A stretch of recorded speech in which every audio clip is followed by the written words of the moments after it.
שבת שלום לכולם. אז אני אגיד דבר תורה קצר מהפרשת שבוע שקשור למהלך שדיברנו עליו, על הכנענים ועל כך שהם ארורים ולמה הם ארורים.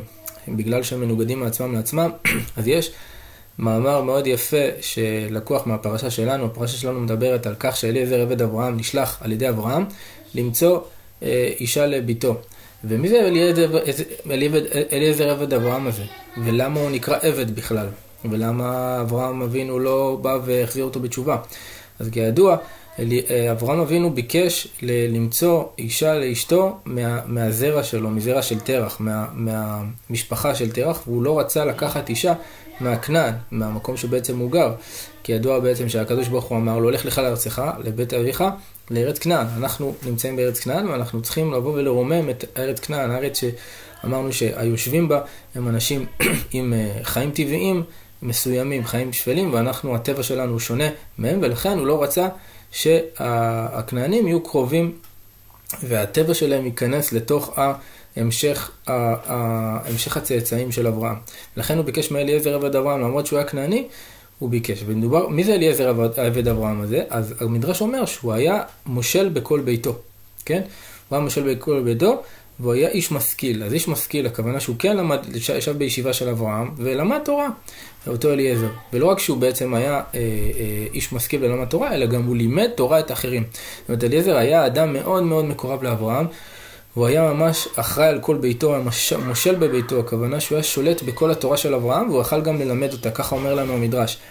ויחד עם זה, אנחנו רואים שעדיין אברהם לא חיתן את הילדים שלו עם אליעזר ועם צאצאיו, וכל הדבר הטבעי היה שהוא ייקח את הבת של אליעזר לאישה, ליצחק, אבל לא, כי הוא הבין שהכנענים יש בהם משהו בטבע שלהם שהוא רחוק. אבל למרות זאת, אליעזר היה קרוב אליו גם מבחינת התורה, מבחינה אידיאולוגית, מבחינה תרבותית, וגם נקרא עבד. זאת אומרת, שימו לב, גם עוד פעם עבד, זאת אומרת, כנעני יכול להיות, נכון לו להיות עבד. למה? כי הארור, כמו שאמרנו שנוח קילל את כנען, ואמר לו, ארור תהיה ותהיה עבד, למה? הוא יהפוך להיות ברוך כשהוא עבד, כשהוא יודע את מקומו, כשהוא מבין שהוא צריך לבוא לקבל מעם ישראל, לקבל בעצם מהעם הנבחר, מהעם שאותו בחר השם, שהוא מבין את מקומו, אז נוצר שלום. למה הדבר דומה? לכך שלגוף האדם יכול, תבוא היד של הגוף ותגיד, לא, אני רוצה להיות מוח, לא, אני רוצה להיות לב, אני רוצה להיות לבוא ולתת פקודות לכל הגוף, מה צריך לעשות. אבל היד מבינה את מקומה, ומבינה שהיא צריכה להיות נטפלת אל הראש, אל המוח.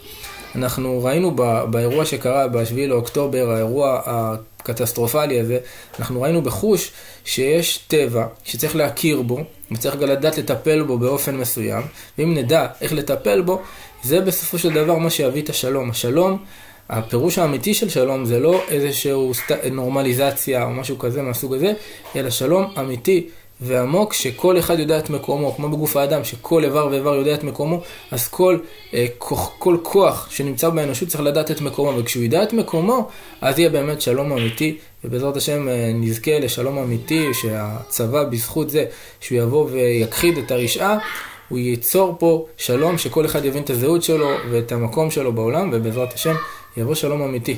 אמן. שבת שלום.